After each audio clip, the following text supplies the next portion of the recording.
Hello everyone, this is Varun here and I am here to introduce you to my minor project. And the topic of my minor project is automatic door lock system using Arduino and electronic lock.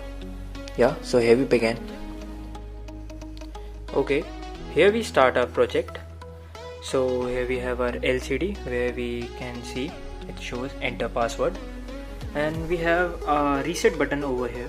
When we click the reset button, first it will show us welcome, then it will show enter password. So the password of this door lock system is 8045. So I'm gonna type 804. Okay, now concentrate on the lock. See, the lock gets open. After few seconds it will get locked again. There you see.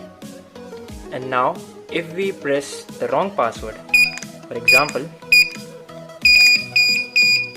the alarm will get beep, and while pressing the password, if you want to clear the password, we have set a button for it and the password gets clear.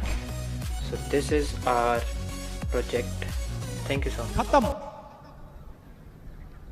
Bye bye, tata, goodbye, गया.